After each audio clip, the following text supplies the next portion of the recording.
conseguimos restabelecer as condições para a continuidade da audiência. Passar imediatamente a palavra para a doutora Terezinha. Muito bem, nós podemos passar esse gráfico aqui, né? A gente já tinha concluído esse, né? Podemos passar para o próximo. Vou tentar dar uma agilizada aqui, dado o horário.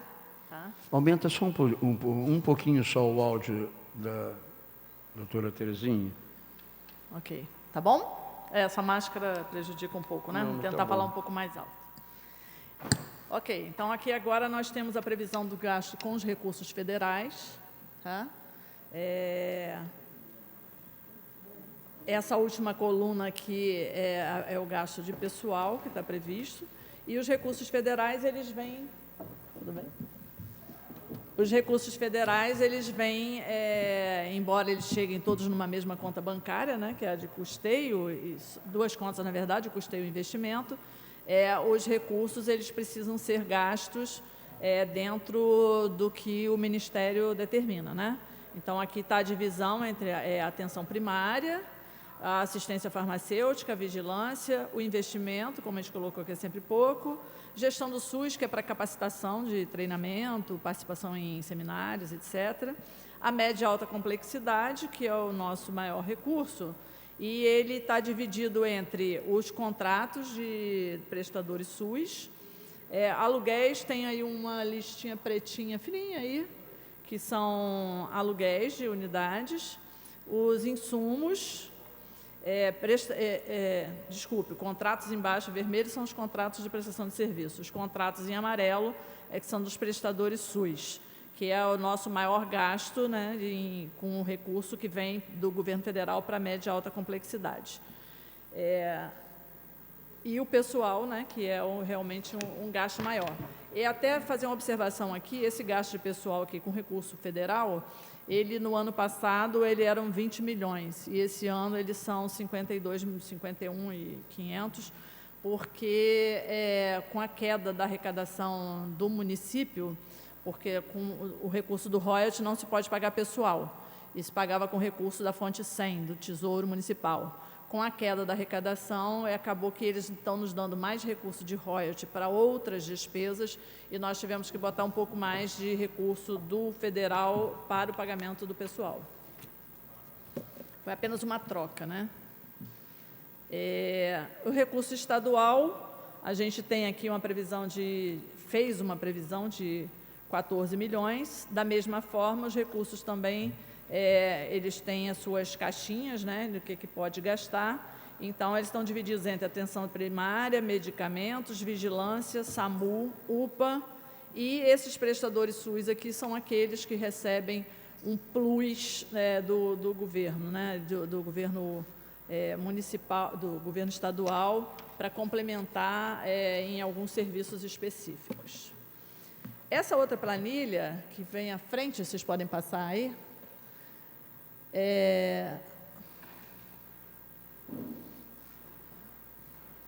pode passar para essa próxima planilha?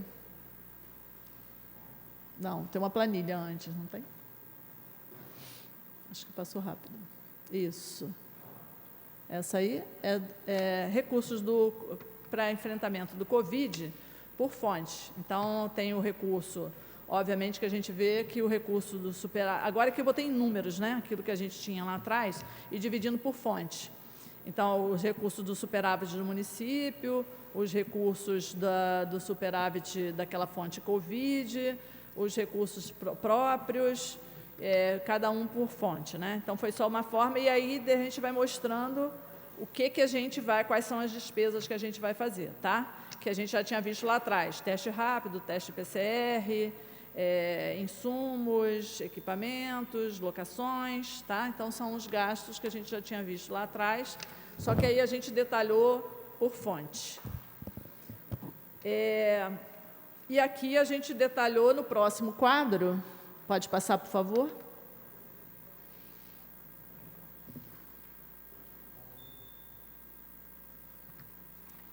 Próximo quadro, isso. A gente aqui está... são os mesmos recursos, como aqui é a apresentação do quadrimestre, então nós apresentamos aqui dividido mês a mês do primeiro quadrimestre, ok? São os mesmos números, Obviamente que em janeiro sempre o gasto é pequeno, em função de que o orçamento só abre, esse ano acho que ele abriu lá pelo dia 18, então no início de janeiro fica um pouco comprometida essa execução, né?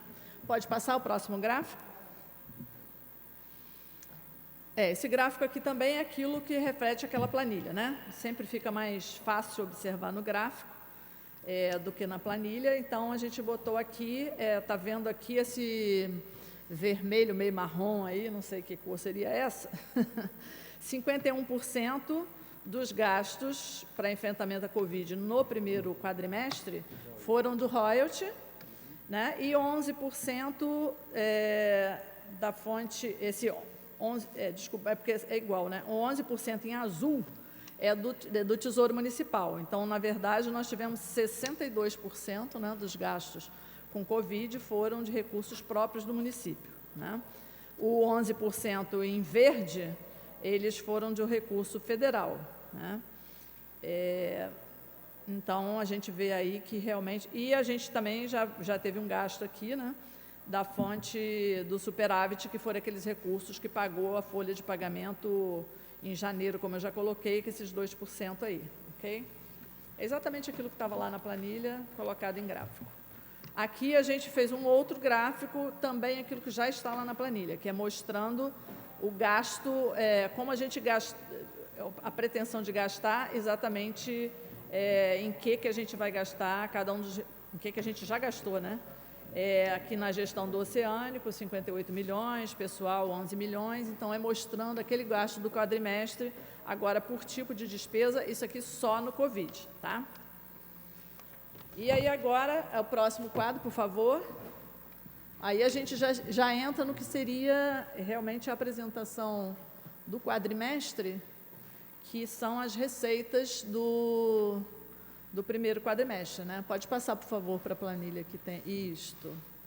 Então, aqui a gente tem, nesse primeiro quadro aqui, é importante colocar que a gente colocou Tesouro Municipal, convênios, transferências federais e transferências do Estado. E aí, eu quero deixar bem claro aqui que transferência do Estado, esses 5.946.000 que eles aparecem em janeiro, na verdade, eles são recursos que o governo estadual repassou naquela semana entre o Natal e o Ano Novo, e por causa dos feriados bancários, etc., eles só entraram na nossa conta bancária em janeiro. E aí, por causa disso, eles entram aqui como janeiro. Mas, na verdade, eles não são recursos previstos para o exercício de 2021. A única coisa que nós recebemos do Estado até agora, previsto para o exercício de 2021, foram 534 mil que está lá em abril, que são especificamente destinados à compra de medicamentos. E aí a gente já está até gastando, mas realmente, por isso que eu coloquei que é uma estimativa, não só de acordo com a aprovação de vocês, mas também se os recursos chegam, né? Porque nós estimamos 14 milhões para receber do Estado e até o fechamento do primeiro bimestre só tínhamos 534. Se eu não me engano, agora em maio a gente recebeu mais 1 milhão e um pouquinho. Então, assim, é muito longe do que nós estimamos. E isso nos atrapalha muito na execução, porque a gente previu fazer certos gastos com esses recursos, e aí a gente tem que replanejar tudo em função de que, se eles não entrarem, a gente não pode comprometer, né? Então, a gente tem que ficar fazendo todo esse exercício aí. O governo federal também, a transferência estadual também, se vocês olharem o fechamento do quadrimestre, 51 milhões, multiplicado isso aí por 3, a gente também não atingiria os 167 milhões de estimativa para 2021. Como em maio ele já deu uma recuperadinha, a gente espera não só conseguir fechar os 167, como realmente poder arrecadar mais e fazer um excesso de arrecadação.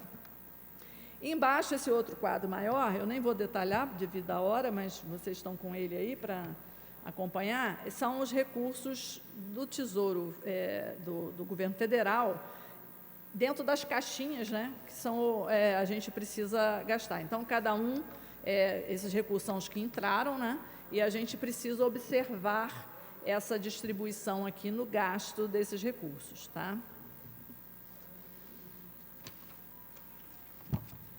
Aí aqui a gente fez um gráfico mostrando a receita mês a mês dos 51 milhões do governo federal. Ok? Depois a gente fez um outro mostrando também no quadrimestre o tipo de recurso, né, as fontes de recurso. Mais uma vez, mostra lá, né, o Tesouro Estadual 73%, o Federal 24% e o Estado 3%, porque os 5 milhões entraram em janeiro, né, porque senão seria pífio, né? Eles juram que vai entrar, mas quando a gente não sabe, né? Próximo, por favor, a última planilha. Não é Essa a planilha, o próximo, não é? O próximo, isso. Difícil de ver para quem está em casa, mas a gente tem esses dados estão disponibilizados no site da Prefeitura. Isso. E nós vamos, na medida do possível, divulgar também através da Câmara, tá? Isso. Essa planilha ela ficou muito grande porque na apresentação do primeiro quadrimestre, especialmente os conselheiros pediram que a gente detalhasse mais os gastos. Essa é uma planilha de gastos, né? A planilha de despesas. Então, nós detalhamos mais, abrindo mais os tipos de serviços, de contratos. Então, ela ficou bem mais detalhada com relação ao gasto, para ser mais claro, mais transparente com relação a isso. Embora todos os processos, né, todos os processos administrativos que correspondem aos gastos, né, estejam tanto no site da Secretaria como na transparência, que, aliás, tinha um atraso, parece que por um problema mais de tecnologia, e está sendo atualizado hoje, mas está tudo disponível no site da Fundação de Saúde. Então, aqui a gente detalhou bastante lá, alimentação de hospital, lavanderia, serviços de limpeza, a gente foi detalhando bem mais os gastos, começando por esses contratos de serviços que atendem a rede e depois os contratos especificamente com relação ao serviço que é prestado diretamente ao cidadão, que é o Oceânico, o Getulinho, os prestadores SUS. Então, nós detalhamos separados qual é o gasto com cada um desses prestadores, né, no caso aqui, que prestam serviço direto à população, ok? E, por último, a gente tem uma última planilha. Próxima planilha, por favor. Isso. Essa aqui a gente está colocando as despesas separadas por grupo também. O empenhado, o liquidado e o pago consolidado aqui para o quadrimestre, ok?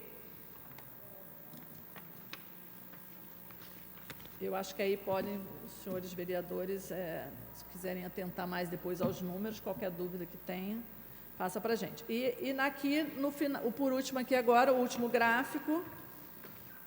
Agora é o último mesmo, né? Próximo, pode passar, Paulo, por favor.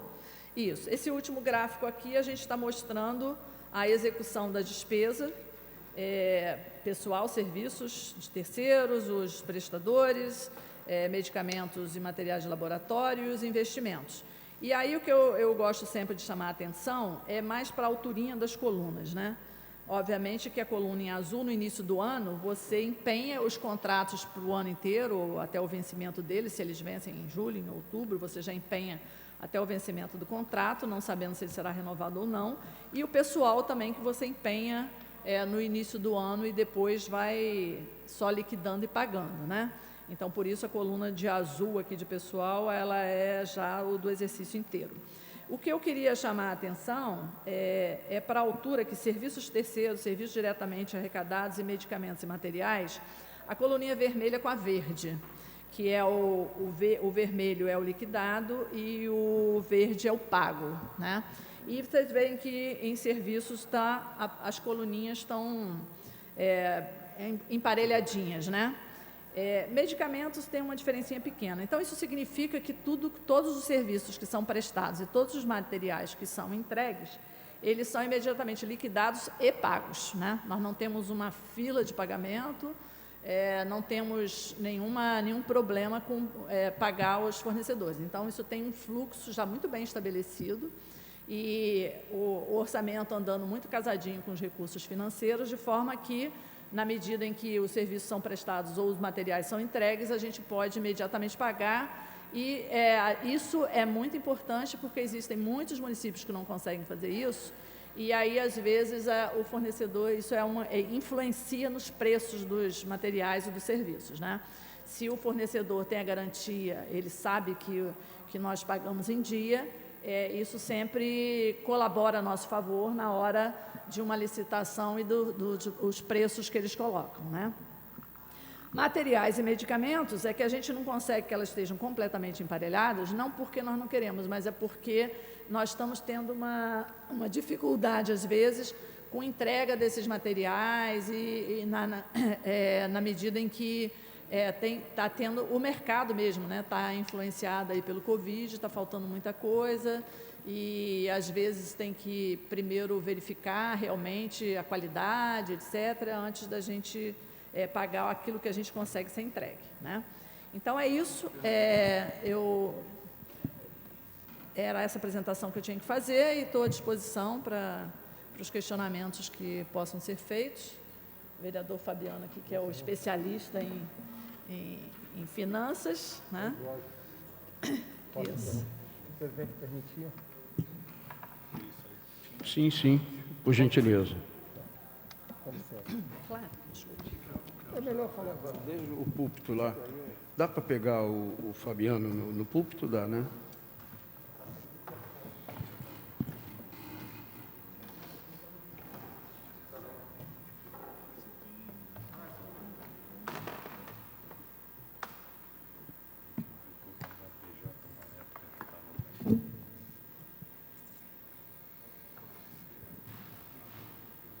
Obrigado.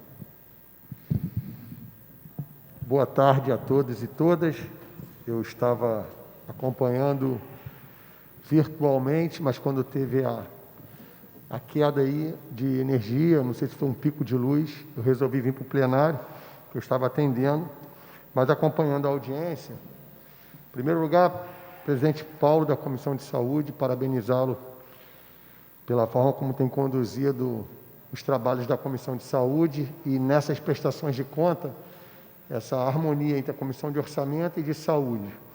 O vereador Daniel também estava participando conosco. Eu tinha 3 colocações básicas para fazer. A primeira é o quanto que o município está aportando de recursos na saúde em relação aos recursos federais. Deu uma ordem, nesse primeiro quadrimestre, de 314 milhões do município para 167 milhões do governo federal. Ao que me parece, tem um descasamento, nós estamos 88% acima do quanto que é aportado do governo federal. E isso, no longo prazo, se isso se mantiver, eu acredito que a gente vai passar em muito dos gastos dos 15% estabelecido na LDO e na LOA. E isso prova o quanto que está sendo priorizada a saúde nesta gestão, Paulo.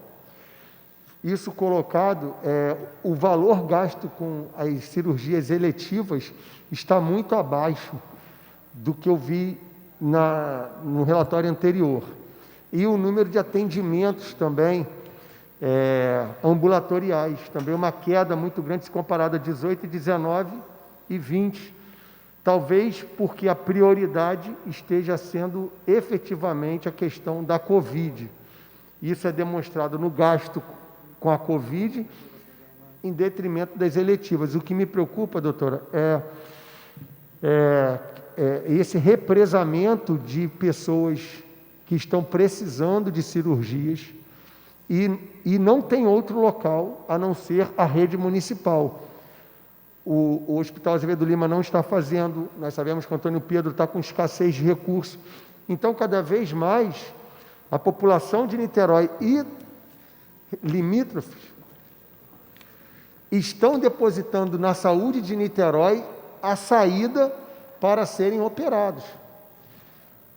Os municípios, nossos vizinhos, estão exportando pacientes para Niterói. Nós sabemos disso, é uma realidade.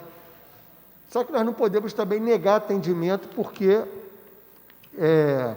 pela questão do SUS, né, o Sistema Único de Saúde, A cidade não pode fechar suas fronteiras, ela tem que atender. Mas isso, vereador Paulo, está sobrecarregando a rede de Niterói, ao passo que as cirurgias eletivas não estão acontecendo. Ou se estão acontecendo, está numa quantidade pequena em relação ao que era.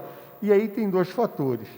Primeiro é o esforço da equipe da saúde, a gente sabe que a equipe de Niterói de saúde está sendo elogiada a nível Brasil, não é apenas uma questão da cidade ou do estado, a nível Brasil.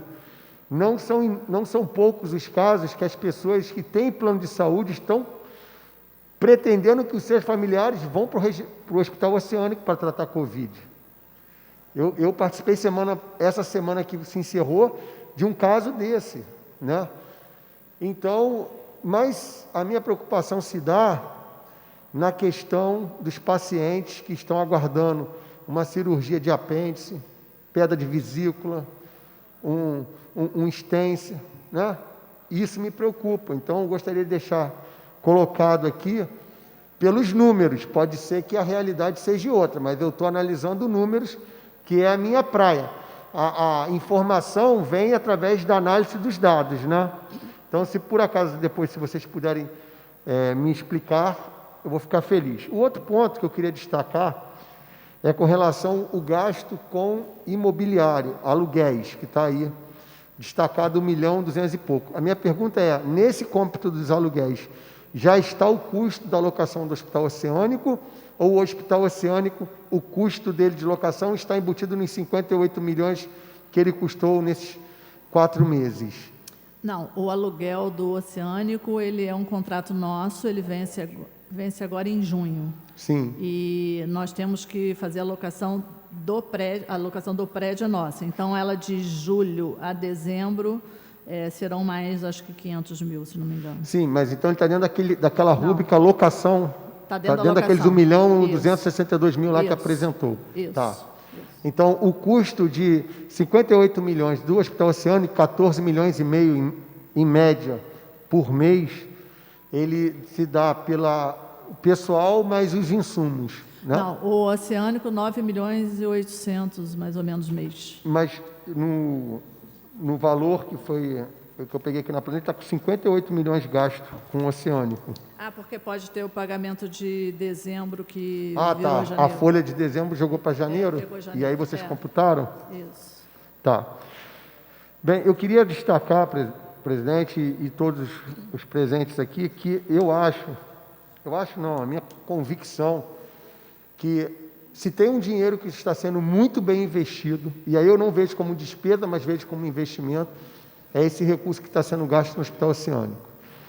E aqui eu faço uma fala que eu já disse isso, o vereador Paulo já colocou isso também, que nós precisamos comprar aquele equipamento.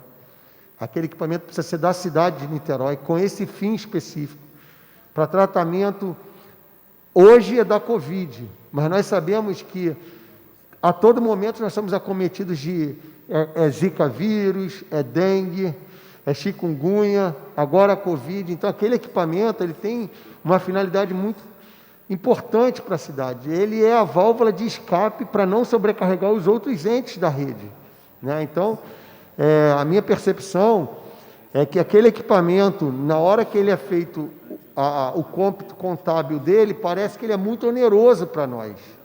Poxa, gastamos 58 milhões em 4 meses. Não. Niterói fez um excelente investimento, salvando vidas não só de Niterói. Quanto vale uma vida? Talvez para muitos não tenha valor nenhum, mas para nós, uma vida não tem preço, uma vida tem muito valor. Então, quando a gente vê a forma como o hospital está sendo gerido, e aí eu não quero também só fazer esse elogio para a rede do Hospital Oceânico, mas quero destacar o pessoal da Policlínica do Largo da Batalha, da Engenhoca, do Mário Monteiro, do CPN, da nossa maternidade, do Hospital Psiquiátrico. Nós sabemos que a equipe de saúde, os médicos de família, hoje de Niterói é um orgulho para a cidade. Tem carências? Tem. Temos dificuldade? Tem. Mas, doutora, quando a gente vê o aporte de recursos, né, nesse equipamento, eu digo assim, vale a pena. Vale a pena. Por fim, eu queria só fazer uma colocação que na última audiência do RGF, nos foi dito que houve uma resolução da Secretaria de Tesouro da União que os gastos com a educação só pode ser contabilizado o que efetivamente foi pago, não mais empenhado nem liquidado, é o que for pago. Então, se eu pego aqui, na planilha de vocês, nós temos aqui o empenho de 289 milhões. Lógico, pessoal, a folha de pagamento do ano inteiro foi empenhada. Aí eu vou para o que foi liquidado, 104 milhões que foram liquidados nesses 4 meses.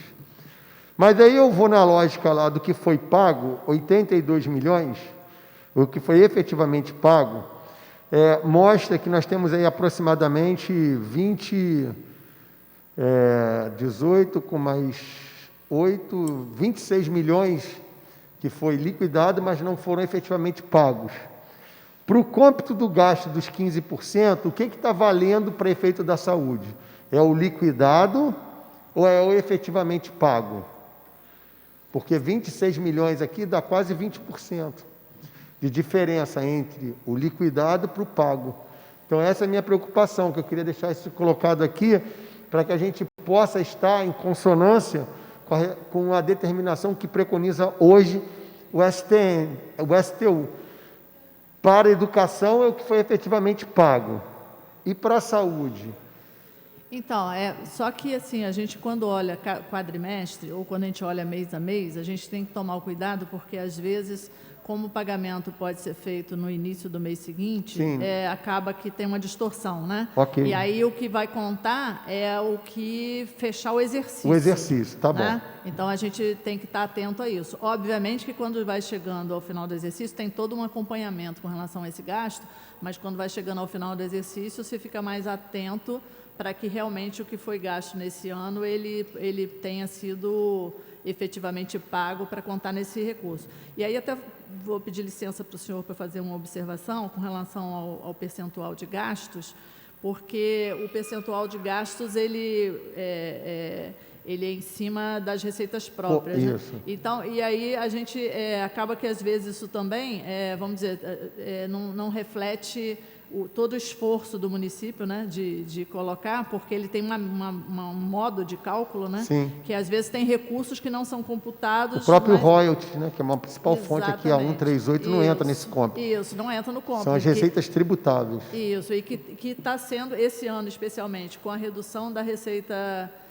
da arrecadação própria, né, em função da queda da atividade econômica, eles estão colocando mais royalties e isso aí não vai ser refletido nos números que serão apontados no final do ano. Né? Em valores absolutos, nós vamos ter um gasto maior. Exatamente. Em valores percentuais, para efeito de cômputo da RLF, nós vamos ter um parâmetro próximo dos 15 ali.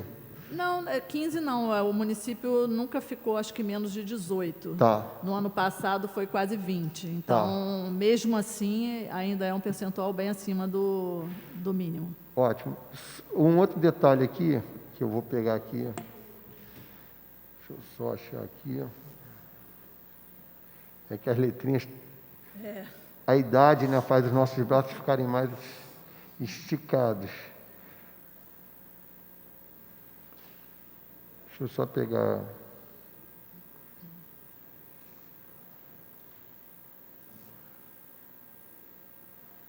Achei. Na planilha aqui também, aqui, OS Viva Rio, é o Hospital MNOS. Não.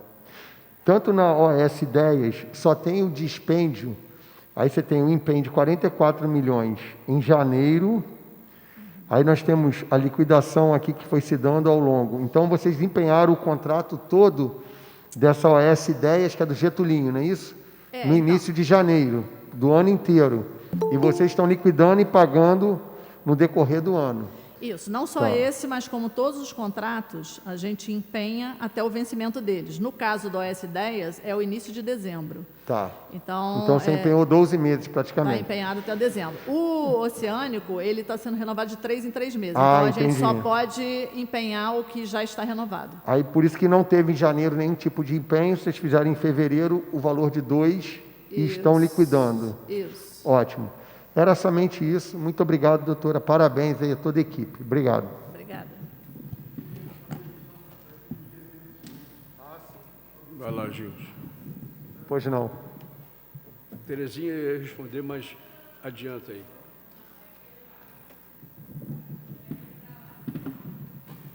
Fabiano, tira o microfone e dá para o Gilson, por gentileza. Obrigado. Obrigado, vereador. Prazer em revê-lo. Então, teve, na verdade, uma portaria ministerial e também uma estadual, que saiu no início do ano, com relação à proibição de cirurgias eletivas, né, a não ser preservando as cirurgias oncológicas e cardíacas. Então, na verdade, a gente teve que seguir essa deliberação, por conta, inclusive, de uma reserva hospitalar em caso de recrudescimento da pandemia. Então, isso foi tomado.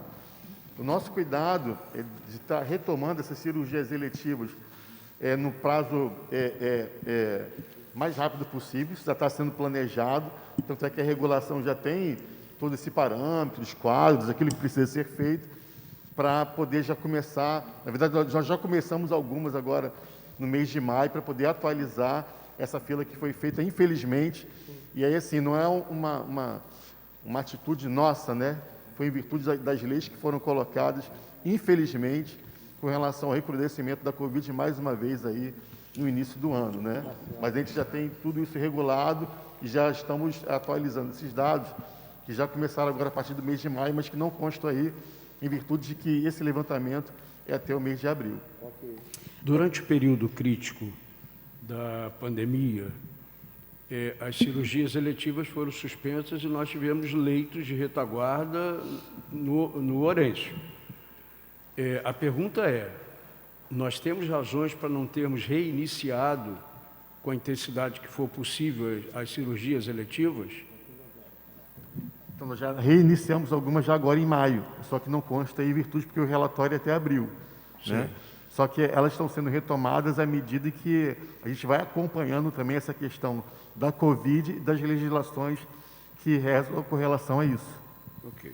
Posso complementar aqui com relação a isso? É porque, eu não sei se fez uma confusão, porque quando a gente apresentou o gasto, a previsão de gasto com superávit, também apareceu cirurgias eletivas, 1.300.000.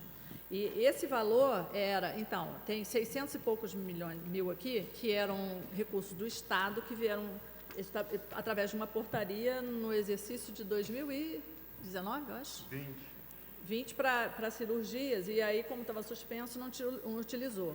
E o secretário pediu para colocar mais 500 mil, porque há um estudo para ver se contrata de prestadores privados alguma dessas cirurgias eletivas onde tem filas maiores, acho que está sendo feito um estudo disso, e aí, então, se faça para exatamente reduzir ou acabar algumas filas com relação a isso. E esses 500 mil, na medida em que elas comecem a ser realizadas, aí o governo vai repassando o dinheiro das próximas que forem sendo feitas. Então, ele seria 500 mil para começar, e mais os 600 do Estado. Então, seria para dar uma adiantada nessa fila, para não ficar só o Oriente, porque aí seria muita coisa.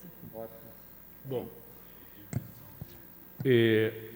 eu vou fazer algumas colocações para que os companheiros da Secretaria e da Fundação possam responder. É evidente que, ao longo do tempo, os relatórios estão mudando em função de demandas do Conselho e outros tipos de demanda, mas tem algumas coisas que, eu estou pensando alto, que podem ser importantes no momento atual. Por exemplo, antigamente nós tínhamos, nos relatórios anteriores, 2013, 2014, nós tínhamos cotação, quantificação de oxigênio adquirido. Nesse momento especial, em função de crises do tipo de Manaus, etc., seria importante ter um detalhamento abrindo quanto é que a gente está consumindo de oxigênio. E outra coisa, também relacionado, num dos execução orçamentária por tipo de despesa.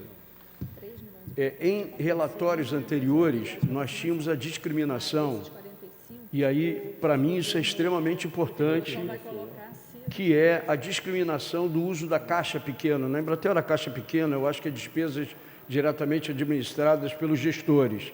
Então, tem uma caixa pequena no Mário Monteiro, tem caixa pequena que é para aquisição emergencial. Qual é o problema? Terezinha, ao longo do tempo nós temos tido várias dificuldades, por diversas razões, várias dificuldades para concretizar os pregões. E nas dificuldades associadas à concretização dos pregões, nós estamos comprando demais da conta. Antigamente tinha uma discriminação, inclusive por unidade. Nesse item aqui, está vendo aqui?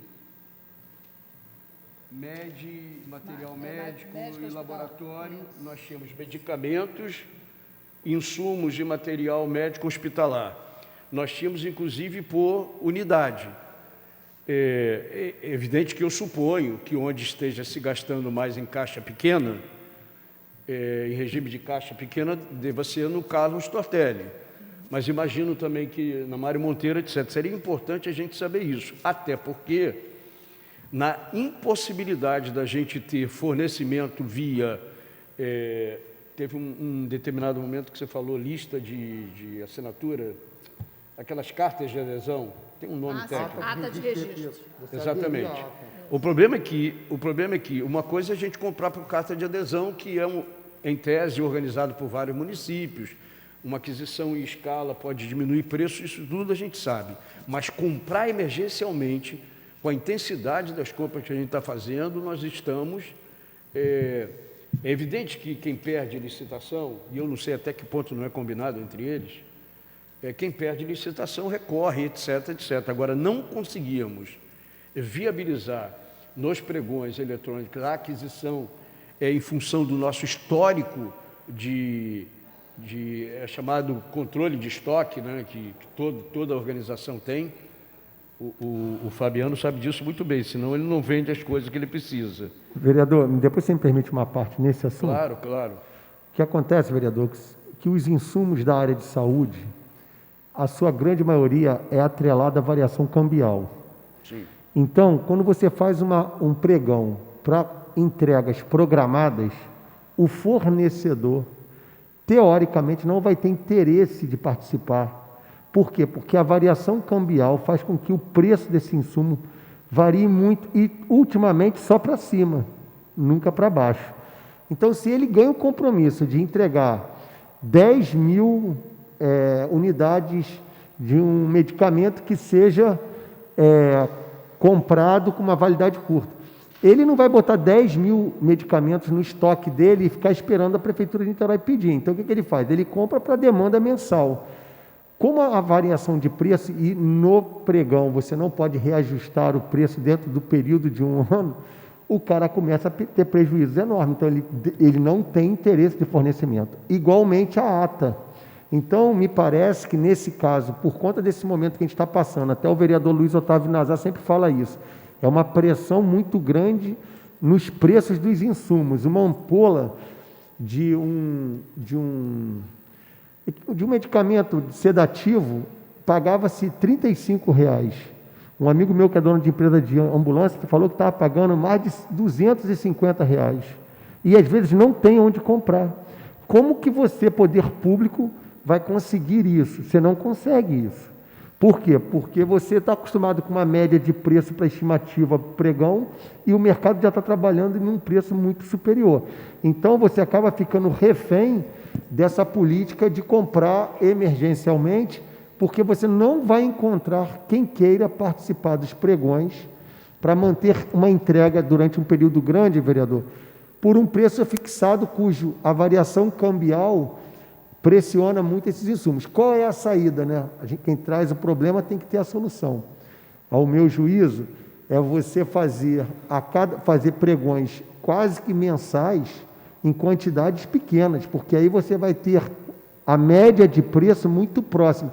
Isso é viável?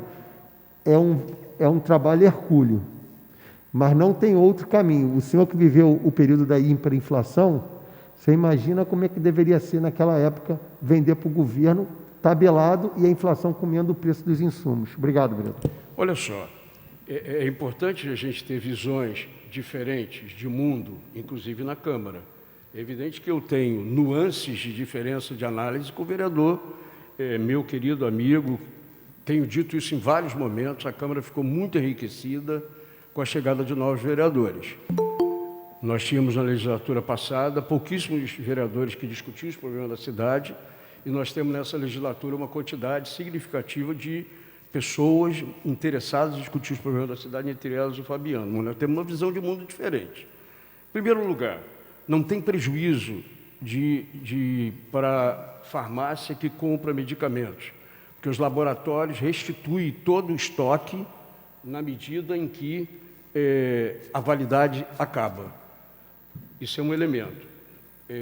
Segundo elemento, quando a gente fala em poder público é aquele que se sobrepõe ao poder individual da economia, impondo em defesa da cidadania determinados comportamentos.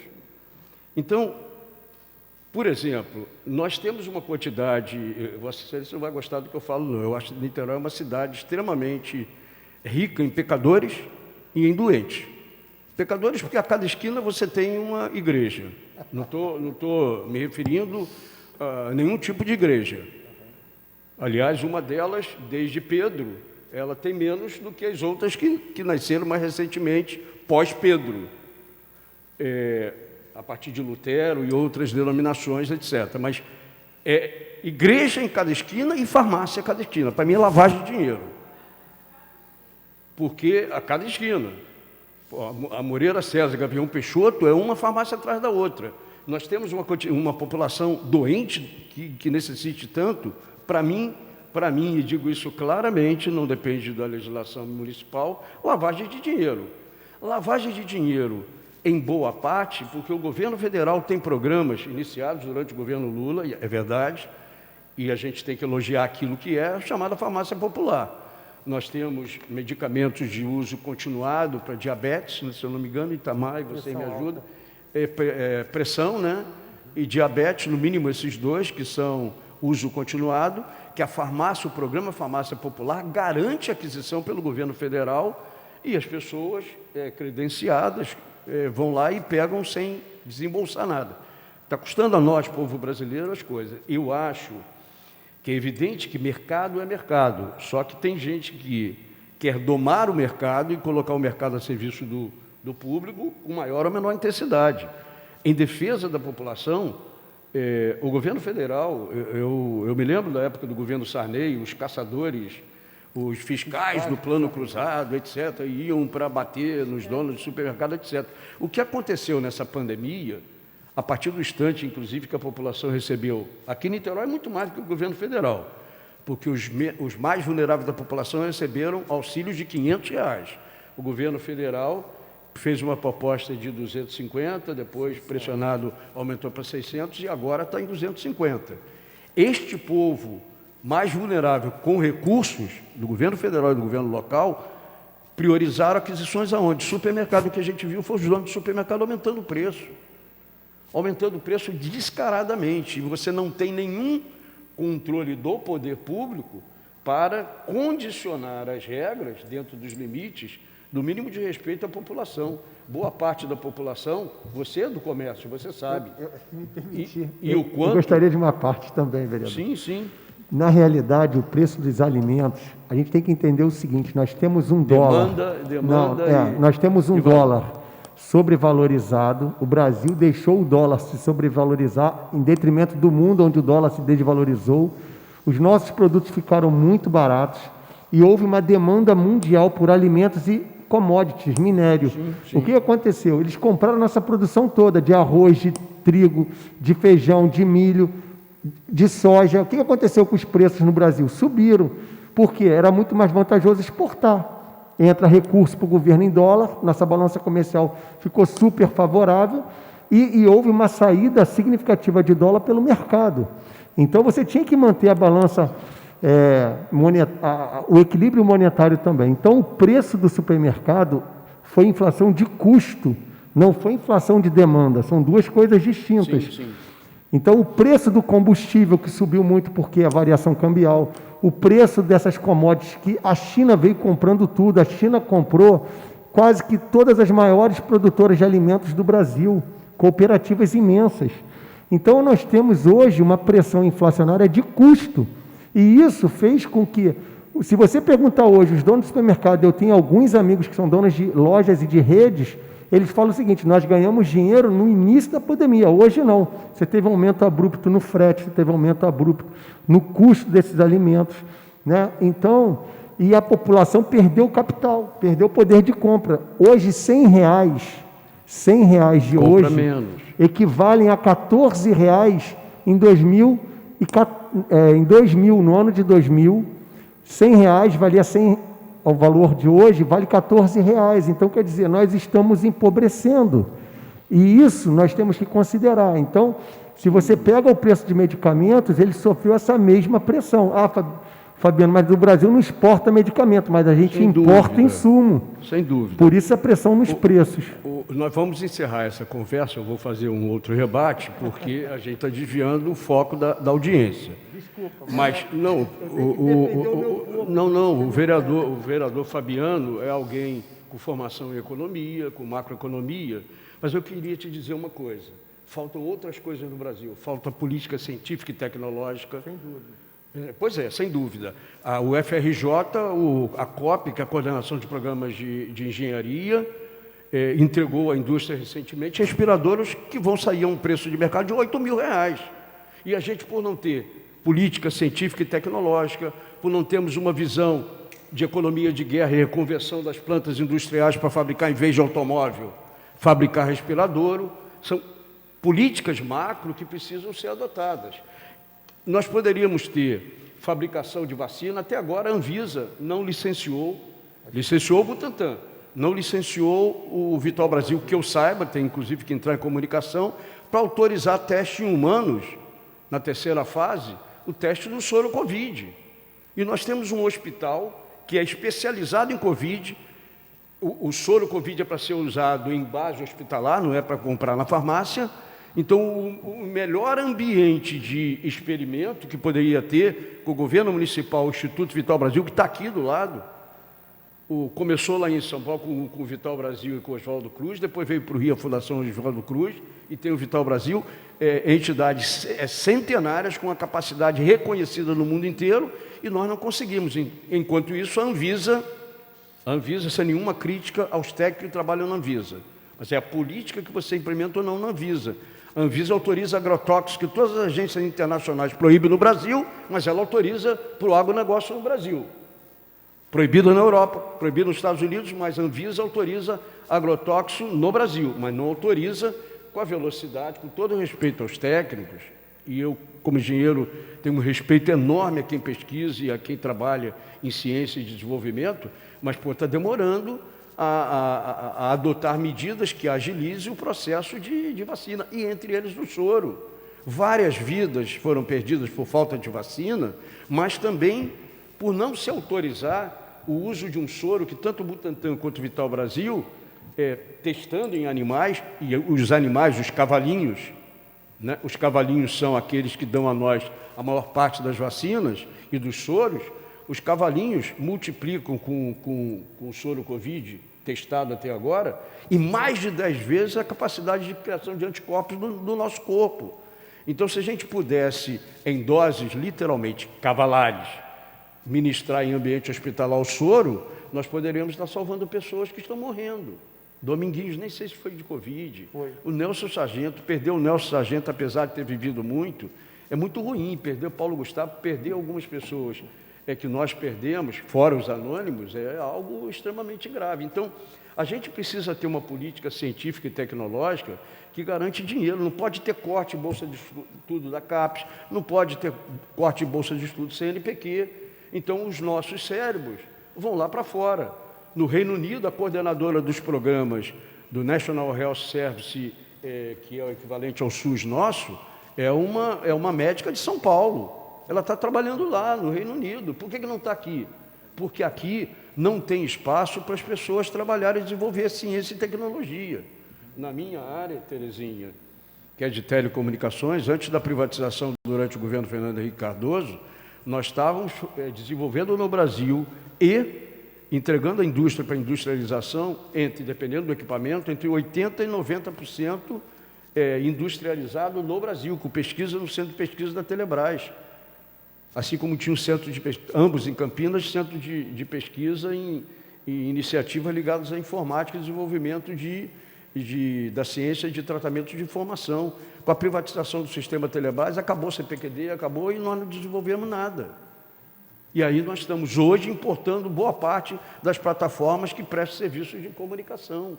Então, na verdade, essas coisas estão todas combinadas. Se eu não investir em saúde e educação básica para as crianças que as crianças possam desenvolver, enquanto cidadãos, uma autocrítica para compreender a realidade que cerca, nós não vamos construir o Brasil que a gente quer. Entende? E não sei, os educadores têm dito para nós aqui, o Vinícius Wu repete, eu não sei baseado em que dado científico, que os prejuízos que nós estamos tendo para a educação com a pandemia, talvez não se recuperem em 10, 15 anos. Então, nós temos que olhar um Brasil que crie condições para desenvolvimento das nossas necessidades aqui dentro. Porque não tem sentido toda essa riqueza, a cada ano que passa, se concentra em cada vez menos pessoas, enquanto uma boa parte da população atingiu a linha da pobreza, que já tinham saído já há algum tempo atrás. Então, é evidente que tem visões, a gente tem que considerar o empreendedor não é filantropo. Não existe para o capitalista filantropia, o capitalista é isso. Ele investe, ele quer retorno do investimento. Agora, de que maneira você faz isso? Você não tem na Alemanha o poder privado e empresarial se prevalecendo sobre o interesse do povo alemão. Você não tem isso na Suécia, não tem na Holanda. Agora, no Brasil, o capitalista brasileiro se contenta com as migalhas do capitalismo internacional, tem lucro aqui dentro e o resto é que se dane. Não se importa. O Bolsonaro, independente, não estou fazendo crítica não, mas o Bolsonaro que seguiu o Trump o tempo inteiro. Por que não seguiu o Trump com a aquisição de vacina? Porque se o Trump tem a Moderna e tinha isso nos Estados Unidos para desenvolver vacina, nós podíamos muito mais tempo estar acelerando o processo de vacina no Brasil com o Butantan e ele não fez isso.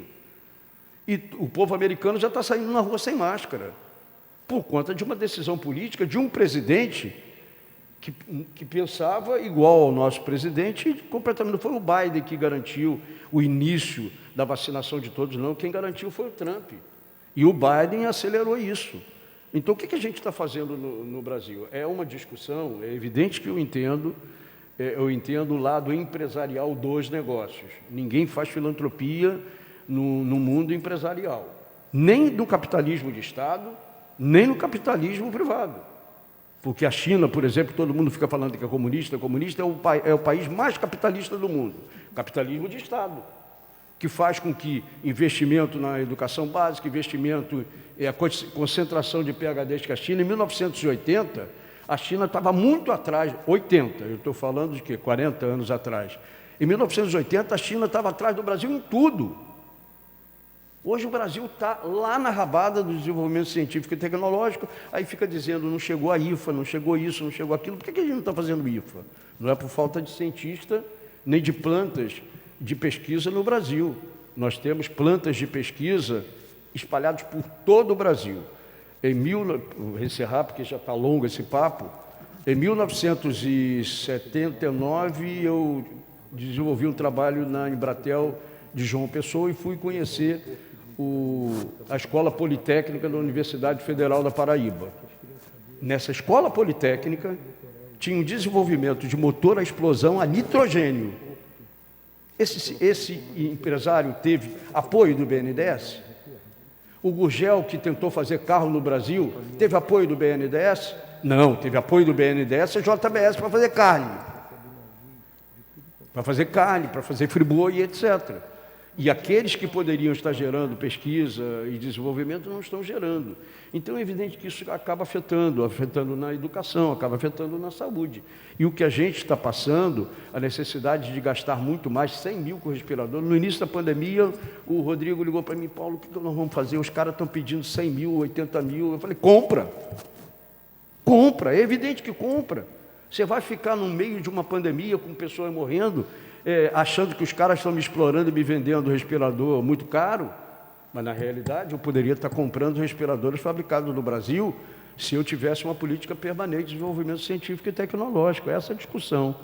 Então, deixa eu só terminar, para que nós todos possamos ir embora, tem esse dado, eu acho que a gente precisa retomar algumas informações de oxigênio. Nessa pandemia, poderia nem ser tão relevante, mas nessa pandemia em que a gente assistiu à crise de Manaus, seria bom a gente dizer quanto a gente está gastando, se bem que isso, no nosso caso, deve estar entrando no pacote do oceânico. Imagino, porque... Não, tem uma parte que é no oceânico, mas também tem no... Nos outros.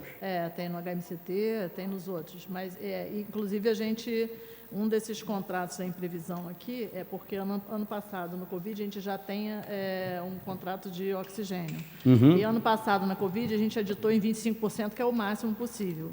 Então, agora nós estamos preparando um outro, a mesma coisa, só para ficar em stand-by. Se a gente precisar mais, a gente está preparando um outro... e, nesse caso, a gente está fazendo sem licitação, porque eu não tenho como ter, por exemplo, no Carlos Tortelli, já tem aqueles tanques, né, e a rede de distribuição, que é da empresa contratada. E aí a gente não tem como ter outro prestador junto, porque não teria como partilhar o tanque ou a rede de distribuição. Então, a gente está fazendo com a mesma empresa, como se fosse um contrato novo, no caso de exceder o valor o limite do nosso contrato, então a gente já teria isso aqui. Mas tem uma equipe lá monitorando diariamente o consumo e acompanhando junto com a empresa. E ela toda semana está nos dando um relatório e a garantia de que não faltará oxigênio. Okay. Ela suspendeu de empresas e tudo para privilegiar o atendimento ao setor público. Bom, isso é um ponto. Eu acho que um ponto importante é nós termos, especialmente aquelas aquisições, que eu chamo de caixa pequena por vício profissional lá de trás, mas é o que a gente considera aqui as compras emergenciais coordenadas pelas unidades. Isso. Seria importante a gente saber, eu acho, quanto eu estou gastando por cada unidade, quanto eu gasto no Tortelli, quanto eu gasto na Human, quanto eu gasto em cada uma das unidades, para a gente saber, até para que a população que paga impostos, ela saiba exatamente o quanto significa o esforço da Secretaria de Saúde e da Fundação para manter o Carlos Tortelli com aquelas tendas de Covid, com todo o esforço que está tendo e com todo o esforço que tem a partir do instante que ele teve um upgrade na sua capacidade de diagnose. Não depender ou diminuir a dependência é muito importante, esse é um ponto. Nós mandamos, e aí é para o pessoal da Secretaria anotar e levar para o... Eu imaginava que a Camila ou o Rodrigo não, porque está muito... O Rodrigo vai acabar pifando.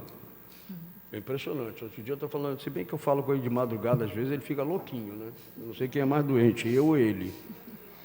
Requerimento 66, em que nós pedimos informações, uma discussão que foi muito preocupante durante os últimos tempos, e até hoje, de certa maneira, é o kit intubação. Nós queremos saber a situação e fizemos um requerimento de número 66, solicitando informações, já completou um mês e não tem resposta. Por último, queria fazer uma observação que quem está aqui vai pouco poder fazer. Nós acabamos de encaminhar a doutora Manuela Penido Rocha Verbicário, que é a promotora de justiça, a segunda promotoria de justiça de tutela coletiva da saúde da região metropolitana 2, um requerimento, uma representação em que nós estamos questionando, não deu para ter na reunião de vereador, não deu para ter uma reunião, o Rodrigo esteve aqui explicando a situação da Covid na cidade, os últimos dados da Covid, que ultrapassam o quadrimestre e que ultrapassam essa audiência. Mas desde o dia 24, vários dados que eram anteriormente fornecidos não estão sendo fornecidos mais. Ou o Axel coloca recursos humanos para que nós tenhamos os dados transparentemente informados, ou é muito difícil auditar.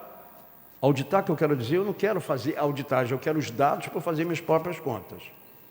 Então, desde o dia 24, pelas mais diversas razões, ficam as pessoas do povo, e de certa maneira nós também discutimos isso muito rapidamente, o Douglas estava lá nesse dia, na reunião, os vereadores estavam reunidos com o secretário Rodrigo.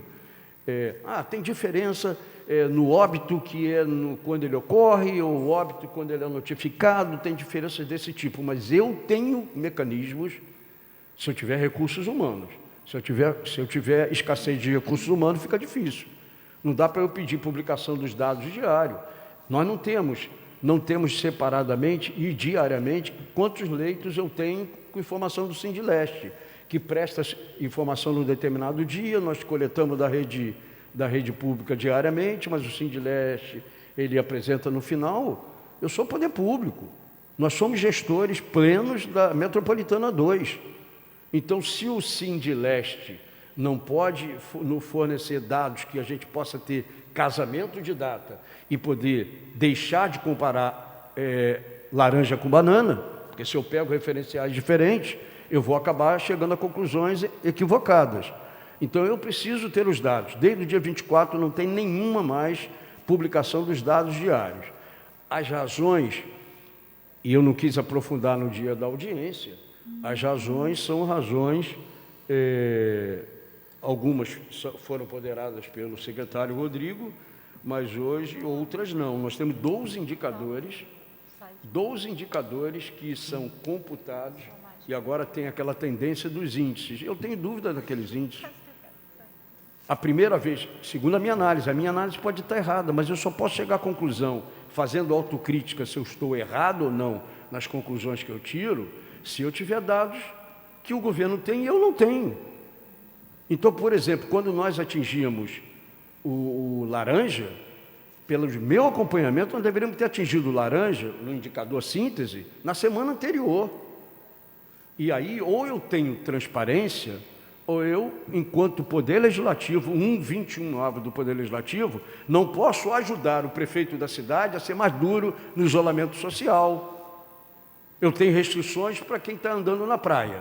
Eu tenho restrições para a vovó que está com o netinho na areia da praia. Aí chega lá a guarda municipal e chega e diz, a senhora não pode ficar aqui. Mas em Charitas, onde eu moro, no final de semana tem uma aglomeração enorme, não aparece ninguém, nenhum guarda municipal para dizer, porque aquela turma que está lá vai fazer o que a gente sabe, bater na guarda. Nós não temos efetivo para cumprir distanciamento social em vários lugares. Aí eu sou duro em determinadas coisas. Eu acho que em restaurante é fácil você administrar distanciamento, mas onde é fácil administrar distanciamento? Em bar. Todo mundo bebendo, sem máscara o tempo todo bebendo. Na hora que você bebe, você perde o controle e a autocrítica para se policiar. Então, ter esses dados com transparência é uma maneira, inclusive, o Fabiano, por exemplo, é alguém ligado ao comércio. A gente sabe qual é o prejuízo. Mas a gente sabe quais foram os esforços feitos pelo governo municipal com empresa cidadã, com Supera Niterói, que não deu tão certo na primeira fase, melhorou um pouco com a Agência Rio. A gente sabe dos esforços que estão fazendo. A gente sabe qual é a quantidade de comércio e de lojas fechando na cidade é estúpida. Mas isso, se a gente correr com a vacinação e com a interrupção da velocidade com que a doença se propaga, nós vamos poder voltar mais rápido à economia. A gente está liberando por conta das pressões empresariais e, na minha opinião, já falei isso para o prefeito, ele é o prefeito. Ele é o prefeito, ele tem os mecanismos, tem o comitê científico, etc. Mas tem coisas que, na minha opinião, estão sendo liberadas e não deveriam. Bares é uma delas. Ah, tem prejuízo? Tem prejuízo, nós sabemos, né, Helena? Nós sabemos que vários bares foram fechados com a pandemia. Algumas pessoas foram à falência, outras pessoas tiveram que fechar, nós sabemos disso tudo. Só que tem uma prioridade que é a liberação da vida. Então, nós estamos mandando de novo ausência de informações e grave discrepância nos indicadores relacionados aos óbitos em Niterói. Eu sei que tem diferença nos levantamentos feitos pela Secretaria de Estado de Saúde em relação a Niterói. Algumas dessas diferenças nós compreendemos, mas se eu não tenho os dados disponibilizados diariamente, fica difícil você acompanhar o que está acontecendo ou não. A Josi já me explicou algumas vezes, etc., mas não estou convencido. Vereador Paulo, eu vou tentar explicar aqui um pouco.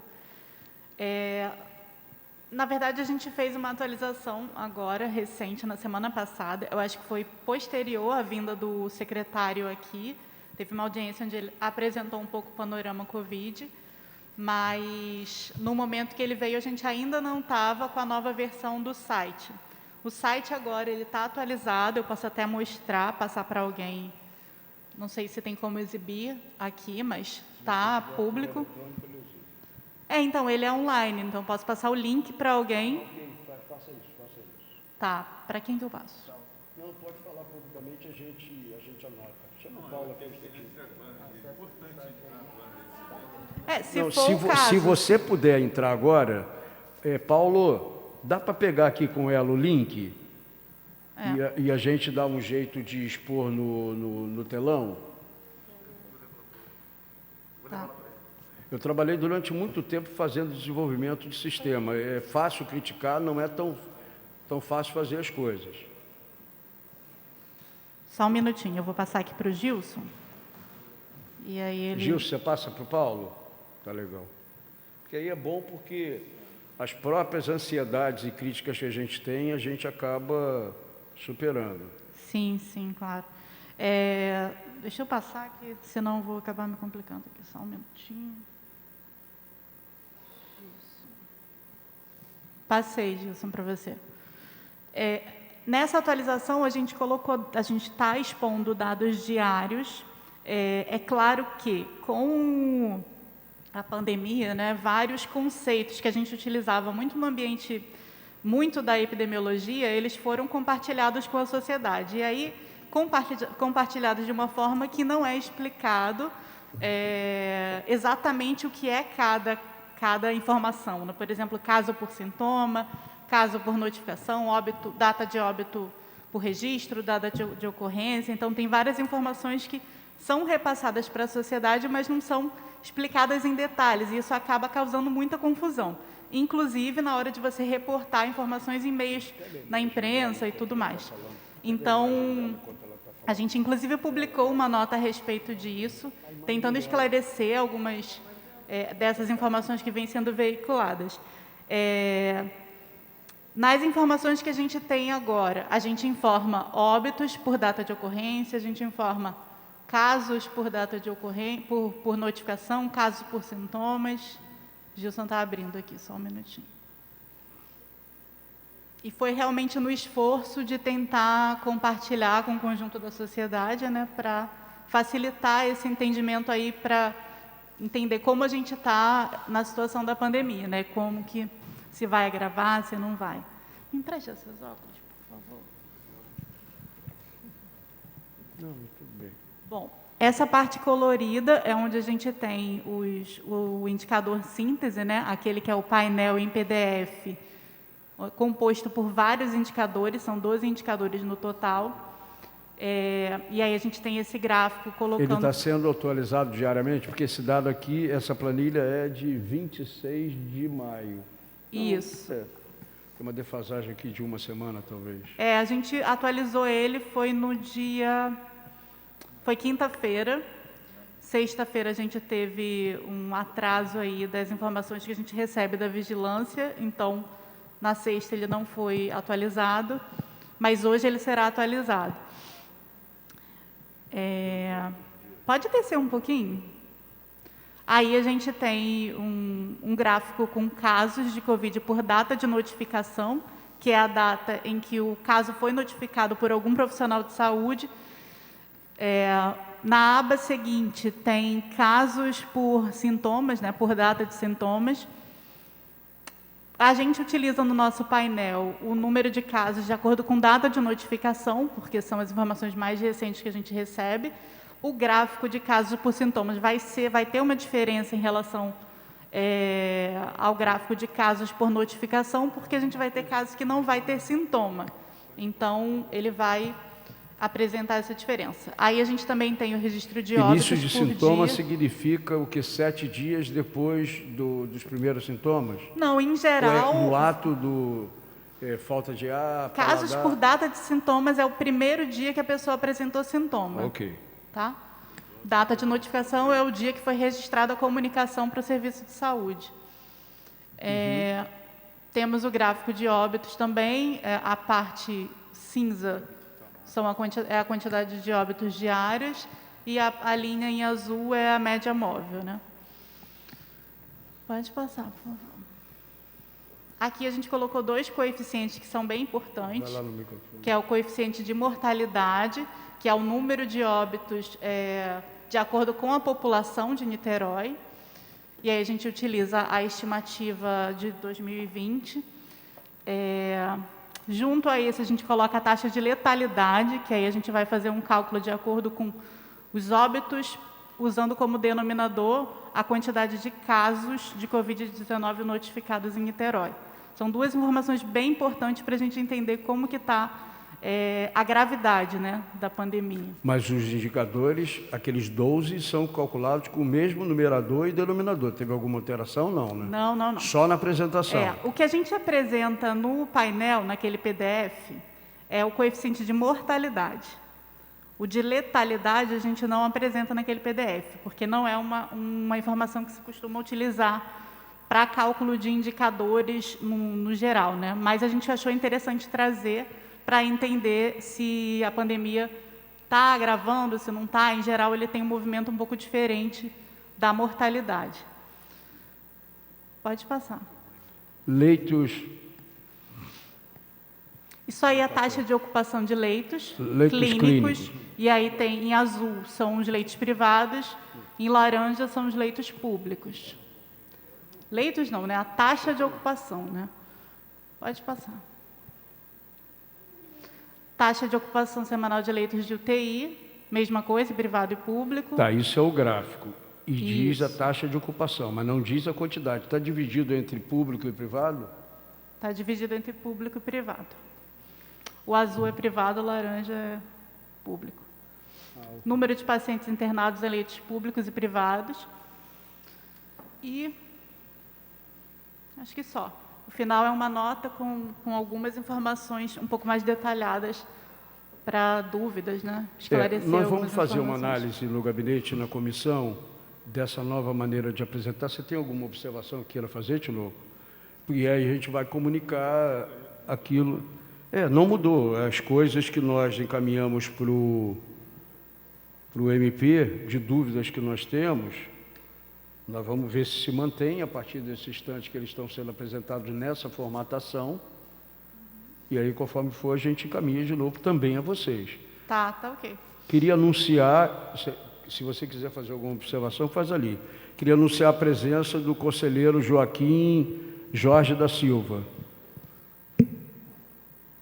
que está com uma foto quando ele tinha um cabelo normal. Agora ele está com um cabelo assim de popstar. Os fãs, não sei qual é a preferência deles, mas Helena está rindo. Oi, Joaquim, bem-vindo, Joaquim. Bom te ver, meu amigo.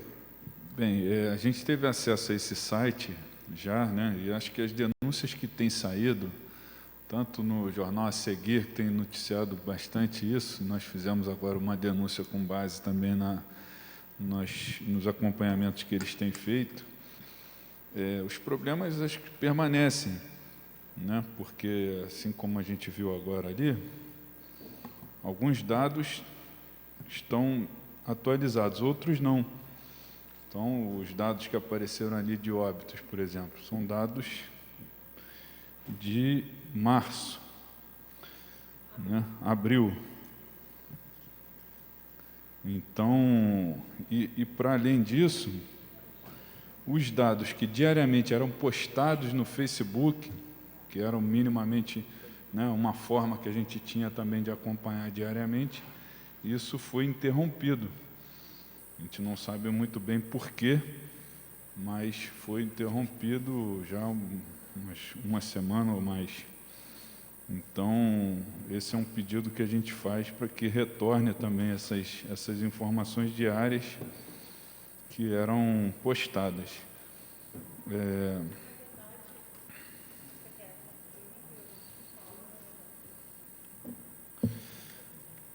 Não, então acho que só para reforçar uma demanda que o Paulo sempre faz, da gente tentar fazer uma reunião com o setor de estatística, né? O Rodrigo já prometeu isso e acabou não marcando ainda, fazer essa reunião com o setor de estatística, e a gente pretende chamar também os cartórios, né? A representação dos cartórios de registro civil da cidade, né? Para a gente chegar a esclarecer isso, né? Porque é uma defasagem muito grande.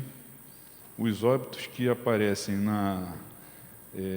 nos registros dos cartórios, os óbitos que aparecem no registro do Estado, né, muito grande. A última vez que a gente viu aí, eram quase 100 óbitos de diferença do que o Estado apresenta e do que o município apresentava, né, porque agora nem apresenta mais diariamente.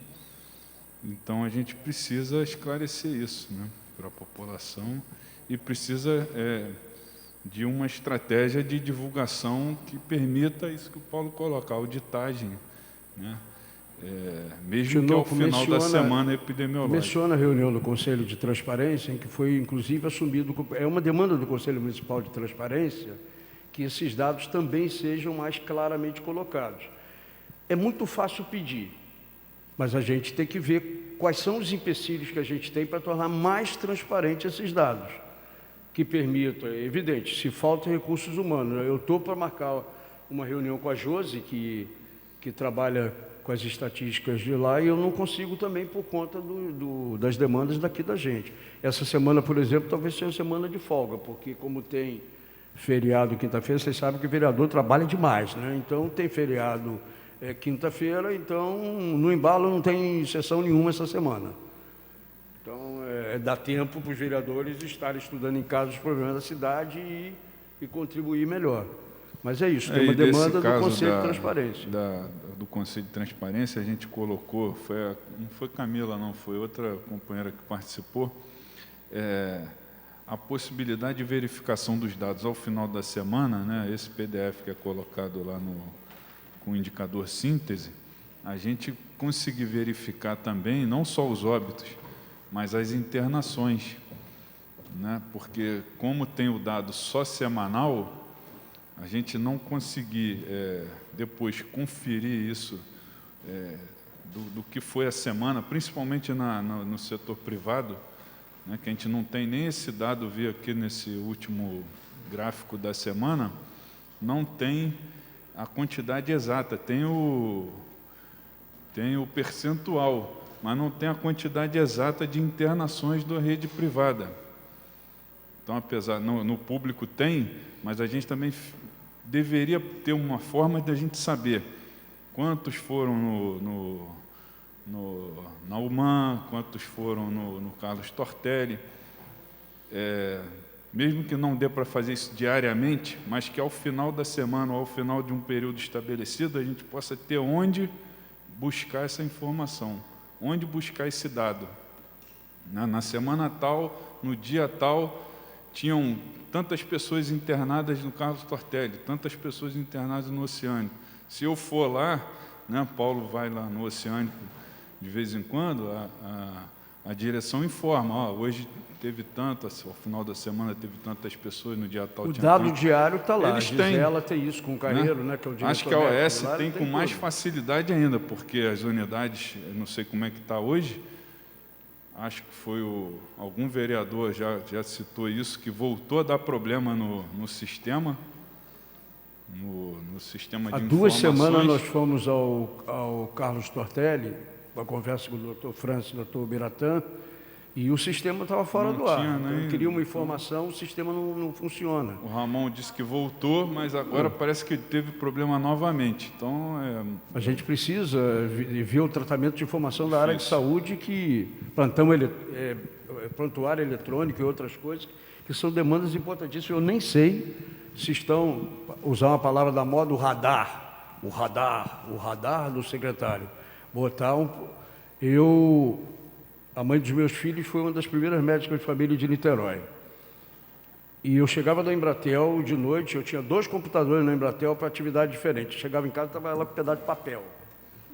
1994, nós estamos em 2021. E até hoje nós temos um sistema que não atende. Melhorou muito? Claro que melhorou, mas não atende às necessidades. O Davi Capistrano, médico sanitarista, que foi prefeito de Santos, eleito na leva de prefeitos de 1988, em menos de metade do governo dele, de 89, 90, 91, 92, qualquer cidadão de Santos que caísse na rua, bastava pegar a carteira de identidade e levar para qualquer posto de saúde, porque o médico tinha a anamnésia completa dele. Eu estou falando de 1990, 91. Nós estamos em 2021. Fomos, coincidentemente, fazer uma visita para tratar de outras coisas lá, ver as necessidades do Carlos Tortelli, discutir emenda, coisas desse tipo, e estava sem sistema. Quis ver uma determinada coisa e não tinha. Como é que a gente pode, no ambiente... Isso não acontece no Bradesco, não acontece nos bancos. Os bancos têm os melhores sistemas do mundo para ganhar o nosso dinheiro de verdade. Nós ficamos com o dinheiro de plástico e os bancos ficam com o dinheiro de verdade. E nós não temos algo confiável na área de saúde que é vital para nós. Gilson, por gentileza. Não, só a Ciane vai responder as colocações, né, que o vereador fez. Queria só ver aqui uma questão de ordem. A gente poderia dar se bem que eu acho que a gente já está se encaminhando para o final, né? Claro. Só para essa questão do teto, em virtude de alguns procedimentos e agendas também que nós temos. Então, a gente poderia finalizar com a resposta da Ciane. E aí, durante a fala dela, se alguém tivesse mais uma ou duas perguntas, só para a gente poder ter um parâmetro de horário, pode ser? Uhum. Vou aproveitar o embalo aqui que eu já falei, então, só para reafirmar a importância dessa informação solicitada pelo Paulo Eduardo sobre as linhas de crédito das unidades, né, que a gente volte a fazer isso. A gente teve um período muito grave aí de utilização das linhas de crédito, que não tinham nenhuma transparência, especialmente na época que a saúde mental ficou muito prejudicada, e houve uma denúncia que o Hospital de Jurujuba, além de adquirir seus próprios medicamentos emergenciais, estava se utilizando da linha de crédito para alimentar os CAPs, né? Então, tinha um gasto enorme do Hospital de Jurujuba, que a gente identificou e na época, tivemos algumas discussões sobre isso. Especialmente depois desses casos, isso sumiu dos relatórios. Então, a gente queria apresentar essa demanda para que volte as linhas de crédito, inclusive no site, no portal da transparência, estou com dificuldade de encontrar. Antes tinha lá, se eu botasse no portal da transparência, Hospital Carlos Tortelli, aparecia lá, o Hospital Carlos Tortelli, o gasto que teve num determinado período. Eu não estou conseguindo encontrar. Então, isso é um problema. Então, queria deixar registrado aqui que é uma demanda da Comissão de Saúde que essas linhas de crédito voltem a aparecer nos relatórios e discriminadas, né, por unidade. Dá licença um minutinho, eu já pedi aqui ao vereador, licença, só para falar sobre linha de crédito. Claro. Então, a justificativa que eles tinham para a linha de crédito era exatamente o desabastecimento. Óbvio que todo hospital precisa ter alguma, porque sempre terá alguma coisa que não está prevista na rede e que vai precisar.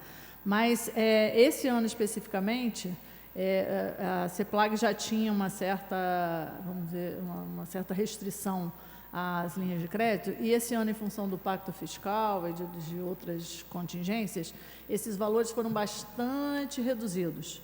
E a nossa superintendência administrativa está fazendo um esforço bastante grande de regularizar abastecimento, apesar de todas as coisas que o vereador Fabiano falou aí que são verdadeiras, que o problema que tem hoje de abastecimento, mas a gente está tentando exatamente por isso, porque orçamentariamente a gente foi obrigado a reduzir em função do acordo que a gente fez lá no pacto, e também porque entendemos que ela tinha sido... estava muito propagado e estava se usando a linha de crédito para resolver problemas que deveriam ser resolvidos através de contratos, de compras maiores, etc., inclusive por questão de economicidade, né? Se você começa a comprar muito picadinho assim, acaba que você não consegue uma redução de valores. Então, já está bastante reduzido isso. E a prestação de contas dessas linhas de crédito, elas ficam na superintendência financeira. Então, a gente passou a sistematizar o que são esses gastos exatamente para municiar o setor de suprimentos com relação ao que está sendo adquirido. Da mesma forma, nós estamos fazendo também com aqueles medicamentos que os juízes arrestam, para a gente saber o que está sendo beneficiado por esses...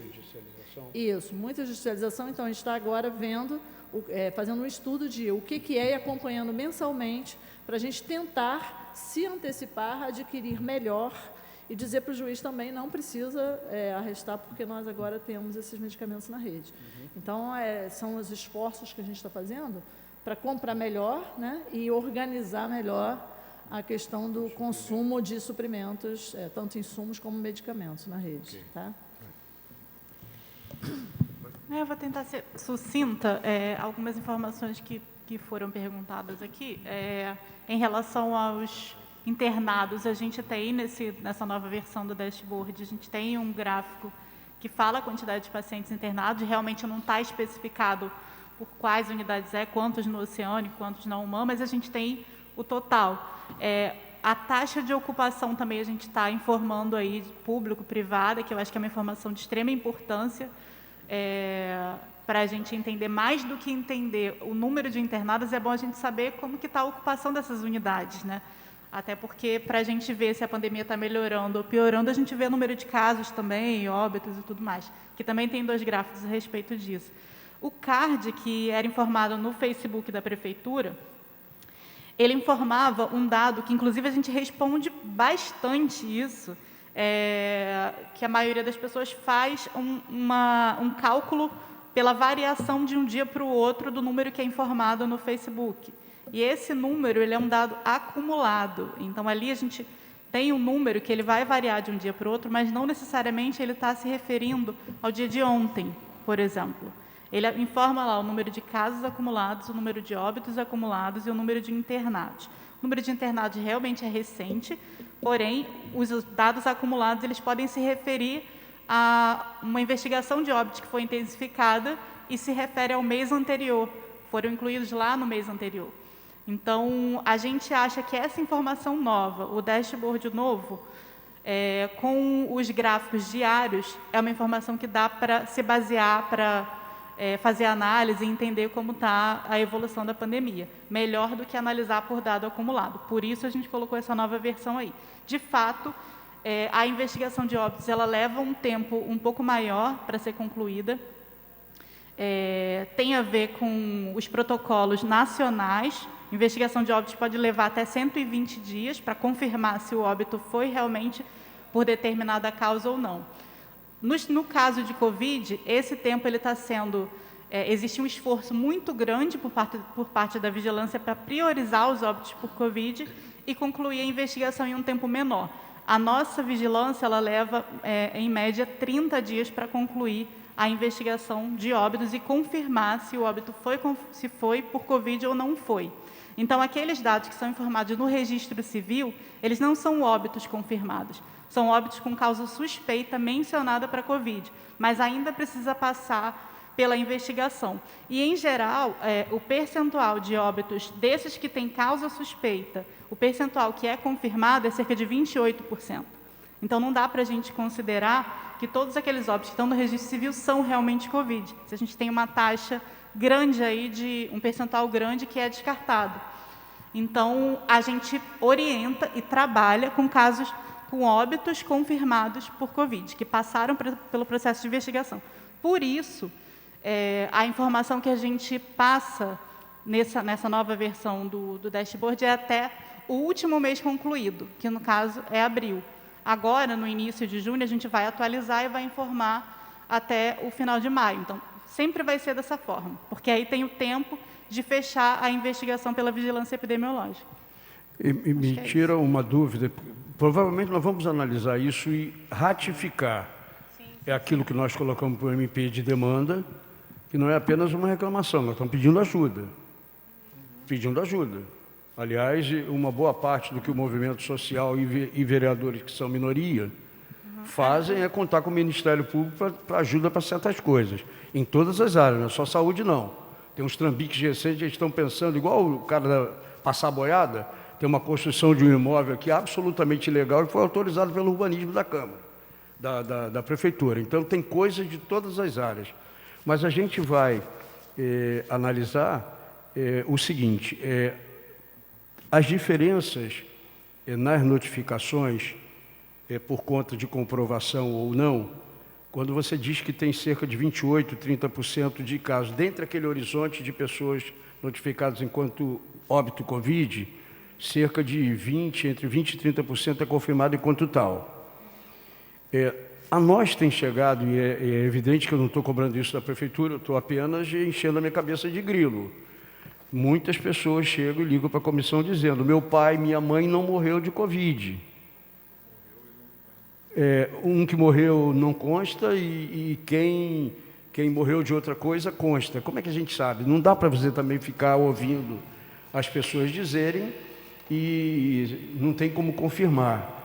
Essa informação que você diz, entre os casos notificados enquanto Covid, 30% efetivamente se comprovam, mostra que pode acontecer, de óbito, mostra que isso pode acontecer. Pessoas estão... Esses dados que você está colocando se referem aos óbitos sob o controle das unidades de saúde de Niterói. Na verdade, eu me referia... Entra privado também. Todos os óbitos que ocorrem, eles têm uma declaração de óbito, né? E a Sim, declaração de óbito, ela tem que apontar lá uma causa. A causa, quando se menciona Covid ou algo que remeta a Covid como causa principal ou causas adjacentes, ele vai ser um óbito que vai ser pegado pela investigação, pela vigilância, para analisar se de fato foi Covid. Dessa quantidade de declarações de óbito com menção de Covid, é esse percentual que eu passei para você. Entendeu? Ensina para Então, nós, se for possível, porque não tem ninguém da vigilância, ou pode ser que vocês tenham o dia a dia. Esse período de comprovação, qual é o processo? Ninguém vai fazer exumação, ninguém vai fazer nada. De que maneira se faz isso? Todo óbito que ele ocorre por Covid, ele precisa ser notificado num sistema que chama CIVEP. O profissional de saúde vai lá e insere ele nesse sistema. E também tem a declaração de óbito, que o SAMU, por exemplo, vai fazer visita num óbito que ocorreu no domicílio, e ele vai precisar dizer qual foi a causa desse óbito. Ele pega uma declaração e escreve lá, causa Covid, mas não está confirmado. A vigilância vai pegar essa declaração, vai pegar através do sistema ou dos cartórios, recolhe de todos os cartórios do município, recolhe de cartórios de outros municípios, para saber onde teve óbito de residente de Niterói.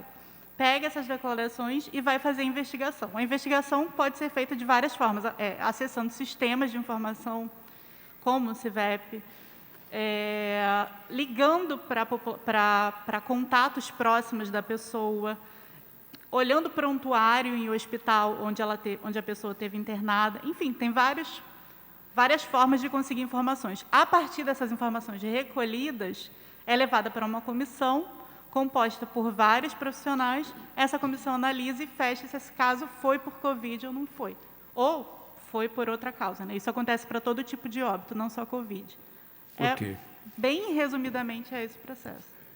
Gilson, alguma observação complementar? Terezinha? Não? Pessoal, nós estamos... Em primeiro lugar, queria agradecer a quem até agora ficou nos assistindo.